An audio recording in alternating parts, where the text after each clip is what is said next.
Welcome to The Presser by Extra Time, where we interview key figures in the sports industry and hear their remarkable stories. Enjoy the latest episode. Alright, so today on Interviews in Industry, we have a great guest, our first on the program, David Pryles, CEO of Hockey Australia. Welcome, David. Thanks, gents. Thanks for having me and the initial guest. Appreciate it. Good luck. So you mentioned, obviously, CEO of Hockey Australia. What do you enjoy most about your career? And give us a little career snapshot, if you can. Yeah, I did start in sport. So I started in finance, investment banking, and joined basically 10 years ago. And it's the best industry to be in, full of passion, passionate people. But I just love working in this industry. It's a multitude of things with it, whether it's high performance or participation and broadcast and sponsorship and being able to make a difference. And I think that's the biggest advantage of working in sport, is that you can make a difference, not just to yourself but to other people's lives who love playing. So that's why I love being in it. I've been fortunate to work in some great sports in cricket initially, in the Big Bash. So that was the third iteration of the Big Bash, and then moving to Melbourne City and understanding the City Football Group, which is obviously a huge global sporting entity, and then into golf and PGA and European Tour, and then into CEO land at Softball Australia and now hockey. It's I've been really fortunate, actually. So you've mentioned all those sports, and you were at softball at the last Olympics, and you're looking at obviously hockey in Paris 2024. So what's it like behind the scenes preparing for Olympics and at those national governing bodies? Yeah, a lot goes into it, especially at national governing bodies where a large portion of your funding does come from government and the Australian Institute of Sport. So a fair bit goes on there. But as a CEO, my job is to put the structure in place, and then the processes and procedures that back up that structure, and then put the best people in the most important positions. That's my job. And then to make sure that everyone's happy and overseeing it. So we do have great people in hockey. We've got two very, very strong-willed, experienced national coaches. We're fortunate we've got a great high-performance director. And then the players, where we qualified obviously 2 weekends ago, have done the job, but that's only the start. So, it's exciting, but there's a lot of hard work that goes into it. And at the same time, a little bit of luck with injuries. But, as a CEO, it's sometimes very difficult when when they're playing, because you don't have any influence whatsoever. Arguably, the coaches don't either. So, it's just the structures, processes, procedures, and then let our high performance team do it. So you mentioned the qualifications. Played in New Zealand, and what was the process through that? And I mean, if you didn't go through that, you'd be obviously having to go through another step of qualification. So it's luckily that you don't. But planning ahead of that, you can't really plan beyond the qualifications, or can you? What's that like? Yeah, so it's a really good question. We played in Oceania, so obviously we qualify through Oceania, where in hockey really there's only Australia and New Zealand, so it's a head-to-head battle, unlike what we're seeing in Europe at the moment, where there's some really strong nations and only one gets straight through. We have to plan for contingencies.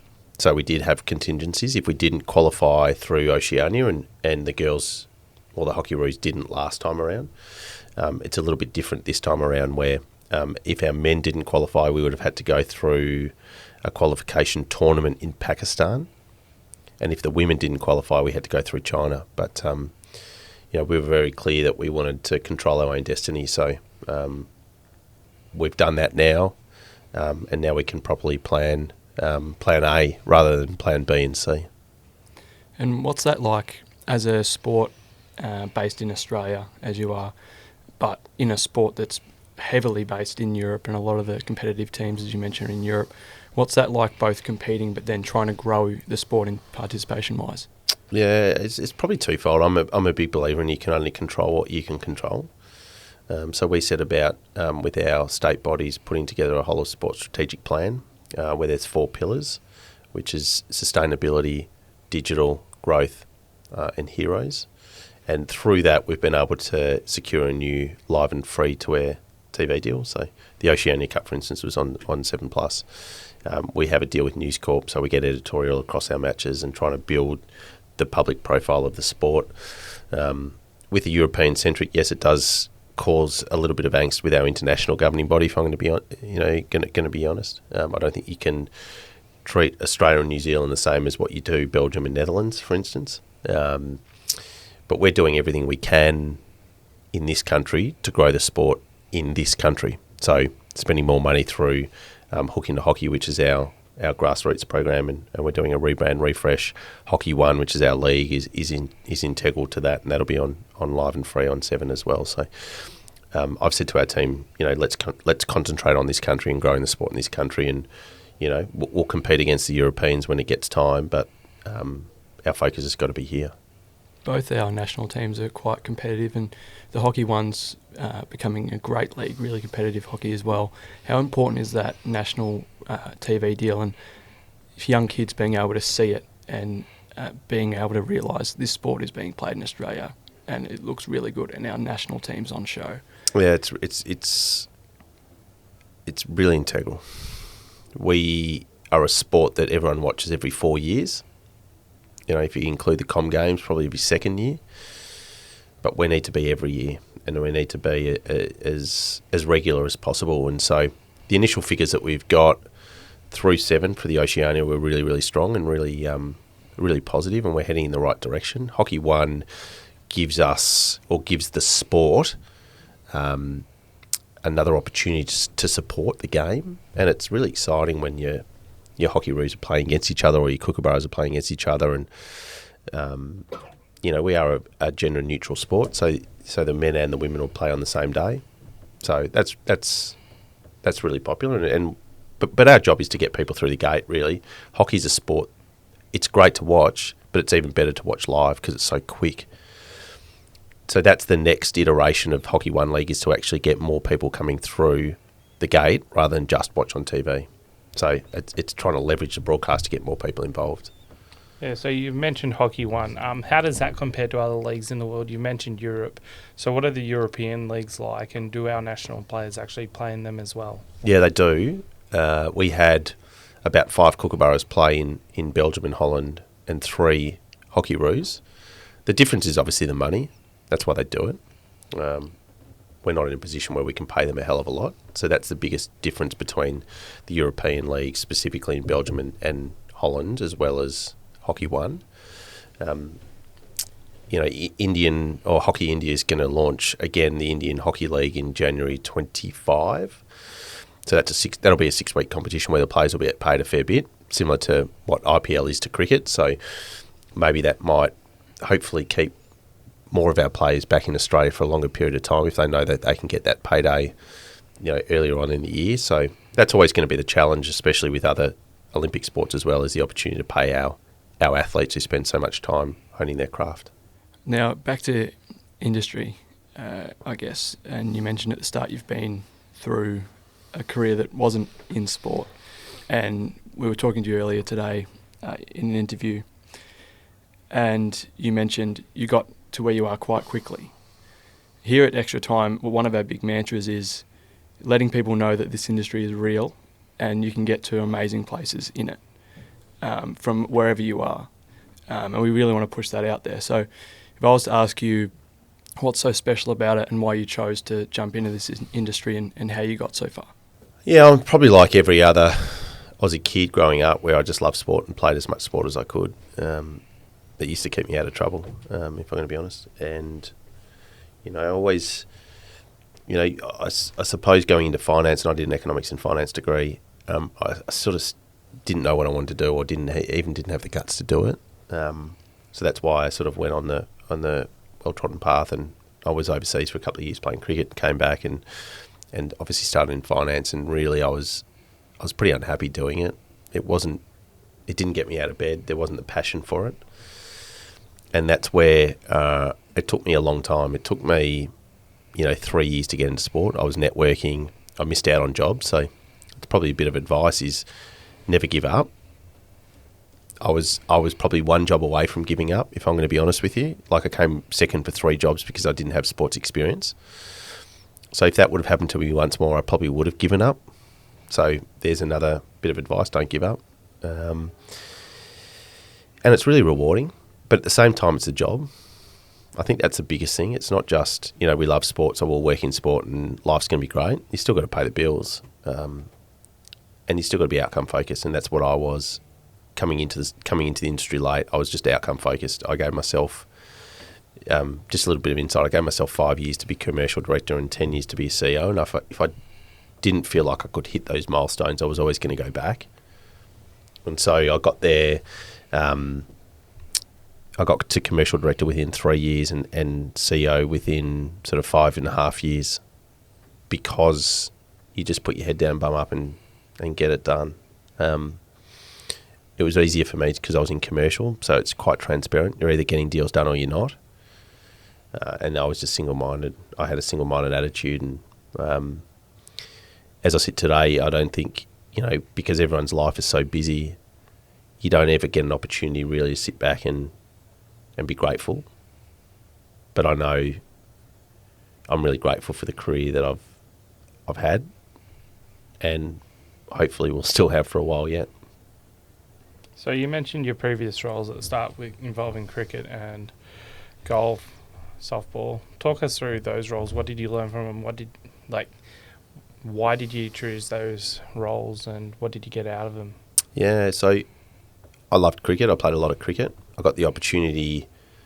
It was the first of its kind, the role, which was a sort of a group commercial sales manager across Stars, Renegades and Cricket Vic, commercialising the whole of Victorian cricket.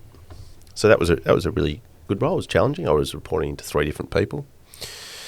But the opportunity arose where I went to the City Football Group after the acquisition of Melbourne Heart, just after. It was about 2 or 3 months after, in a commercial role. And I was on global commercial calls every Monday night, starting at midnight to 2 a.m. And I had to present what was happening in our jurisdiction. And you were on calls with, on the call was New York, London, Abu Dhabi, Singapore, Yokohama, and us in Melbourne. And the magnitude of the sport and what you learnt was incredible. And entree into that. And then the best bit of advice I ever got was someone who I worked with at cricket said, your next role has got to be it's got to be more to it. You've got to be more than just a salesperson.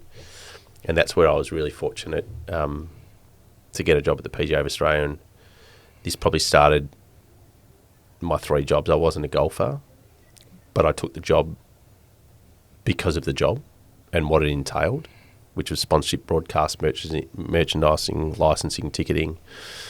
So that was working on big events as well.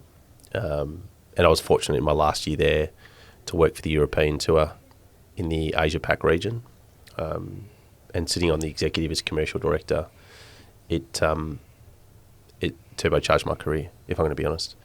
And then, I always wanted to be a CEO, as I said earlier, and the opportunity arose at Softball Australia. And I remember people telling me, why are you going to softball, and why are you going from golf to softball? And, because it wasn't high profile, but for me, I wasn't a softballer. In fact, I'd hardly seen a game, but it was about the job. It was about the job, and could I make a difference? Absolutely, I could make a difference. And so I'm happy to go into detail, but we did a lot at softball, and then hit a point in my career, obviously 3.5 years later, where I felt like I'd done enough and I wanted to go now bigger. And then obviously the Hockey Australia role came up, and again, I wasn't a hockey player, but I looked at the role, could I make a difference? And I felt I could make a difference. And so I went for it and got it. And, over a year and a half later, I'm still here loving it. And that's, I think, a little bit of advice as well is sports industry is great, but it's a job, and take it for the job, not just the sport. AFL's great. I love AFL. I love cricket. But if you can supercharge your career in a different sport and always go back to it at a higher level, just do it. Don't take it just for the sport. It's a job as well. So that's my little bit of advice on that. You had quite a bit of adversity and things not exactly go your way, basically as soon as you got into the role in a new environment.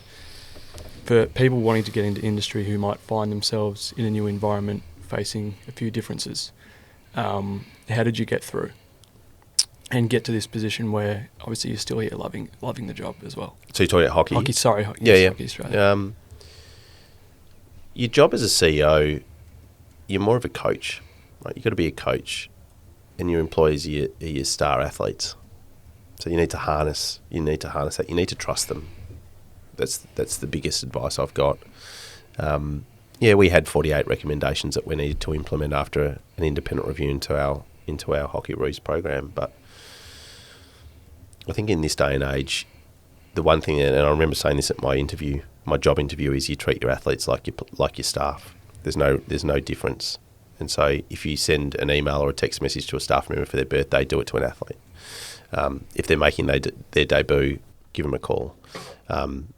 Always be open and honest, transparent, and be yourself, and that's what authentic leadership's about. And I think if you are yourself and you do what you say you're going to do, then you get the respect. And once you get the respect, people tend to follow. So that's the bit of advice I would say, is be yourself, be authentic, do what you say you're going to do, and bring people along with you. Do you think communication and the ability to connect is underrated in the modern industry? Yeah, absolutely. I mean, I say to my executive team who report into me, and we have a performance development plan for everyone in the organisation, but the one thing I make sure that they write in there, and they're probably sick and tired of me hearing me say it, is over-communicate. You can never communicate enough, and my motto is I'd rather people tell me that I'm communicating too much than too little. So absolutely. And I always say to them, if you're 50-50 about whether to make that phone call or email or text message, just do it. And it's the same with trying to get a job. The worst thing or trying to do a commercial deal, the worst thing someone's going to say to you is, no, I'm not interested. Well, so be it. You mentioned earlier about the players and the players' involvement. How great of an impact do you think that's made to the overall morale and, the overall nature of Hockey Australia? Yeah, really important. We want them to buy into decisions that we make as an executive, whether that be political, whether that be with sponsors, whether that be sustainability. For instance, we have a player on our sustainability working group. We've got players on our RAP working group. We've been able to launch our RAP. We've been able to be a signatory to the UN Sports Climate Action Framework. So we want to empower athletes, and I think they want to feel empowered as well, because at the end of the day, when they take the turf, and this is a learning I took out of the City Football Group, is that you want your players going out there with one job to do, and that is to perform, right? So our job is to make sure that they have a clear mind in what to do that. And so if they feel connected to the organisation, the sport and the team, arguably they're going to be better on the field. So that's our job from an executive perspective. How important is it to you, and I think from listening to you, you really take on this mantra, leaders in the industry being people-focused and caring for their people and being good with the people that they lead? Yeah, it's really important. We talk about it as an executive team almost on a daily basis. We still give flexibility with staff. So 3 days in the office, 2 days at home, 5 weeks annual leave, EAP service, so Employment Assistance Program. We get guest speakers in to talk about their careers, social functions. We're actually just signing up to make sure that all staff do a mental health first aid course. Your people, at the end of the day, if you look after your people, they'll do the job. So whether that be employees or athletes. Yeah, and the athletes themselves, a lot of the things you've said, both in our interview here and earlier this morning before we went on air, were a lot focused around your players, who seem really important to the organisation at every level. A lot of the time you mention you get them involved in sponsorship signings and things like that for their views, and then they feel really connected. You've had people in to make sure they're healthy, both physically and mentally, which is really important in international sport. So when things like the cancellation of the Commonwealth Games happen, how is that to deal with in your position as a leader who's really trying to look after? Yeah, I was pretty public in my support of our athletes. You don't, well, especially in Commonwealth Games sport, get the opportunity to play in major events let alone being in Australia. And so, it came at a time where our athletes were firmly focused on going to New Zealand to qualify for the Olympics. All we can do is give them the opportunity through our dealings with other nations to play as many games as we can in Australia. But, we communicated with them. We made sure that if there's any issues that they can contact our high performance director or coaches or athlete. We've got a full-time athlete wellbeing manager. So just putting the structures in place, really. Maybe it won't hit home for another year or so, maybe. I don't know, but just to ensure that they know they've got the necessary support there. And the AIS, provide the mental health referral network, which is really, which is a really strong tool that they can use as well. You mentioned the Commonwealth Games. Now, obviously, 2026 there's an unknown, but let's go to Birmingham. What was that like being your first major event with Hockey Australia? And what did you learn from that? Yeah, it was great. It was a great event. There was no new infrastructure really built. The hockey was at the University of Birmingham. Our athletes were fantastic. Our Kookaburras won their 7th straight gold medal. Wasn't easy actually, getting through the Poms in the semi-final and then being very clinical in the final. And our girls took some really strong steps. We didn't lose a gold; we won a silver, and that's really important to note. They're on a journey. They're young, so I thought the event was fantastic. My colleagues, both in swimming and gymnastics and triathlon and the other sports, found it a really good Commonwealth Games, and I hope it continues. Obviously it probably won't continue in Australia in 2026, but, we hope that, someone out there will pick it up and we can compete again. Obviously, we're really looking forward to first Hockey 1, but then Paris in 2024. So what gets you really excited about both of those events coming up and why, I guess, should people tune in? Yeah, so Hockey 1, it's a great competition. So it's our highest competition in the country. We've got great athletes playing in it, male and female on the same day. It's fast, it's quick. We've got a really, really good rule that you won't see in international hockey. So you get an opportunity to convert an extra goal if you score from general play, right? So it's a one-on-one you get afterwards, which is a great innovation. Coaches love it, players love it, goalkeepers don't. It's hockey at its best, I think, in this country, and it's over a 6-week period, and you'll see the best athletes participating in it, which is great. Make sure you tune in. For me personally, I can watch hockey and not have a nervous breakdown. That's integral to the preparation, and then on to a little bit of a break for the players, and then in earnest next year. So we've got a fair bit of planning to do, but also from a player's perspective, ironing out any kinks and gives the opportunity to the coaches now that we have certainty that we are there in Paris and we don't have to go anywhere else to really lock in the schedule. Talking about the Hockey 1 rule, I'm actually really intrigued in that of a new rule that isn't anywhere else. What was that like? Did you have any part in that, or was that another department of... Was it Hockey Australia or was it Hockey 1? No, it was Hockey Australia. It was done prior to my time. The international body gave us an initial 2 years to do it, and we wrote to them and got extended, for this season.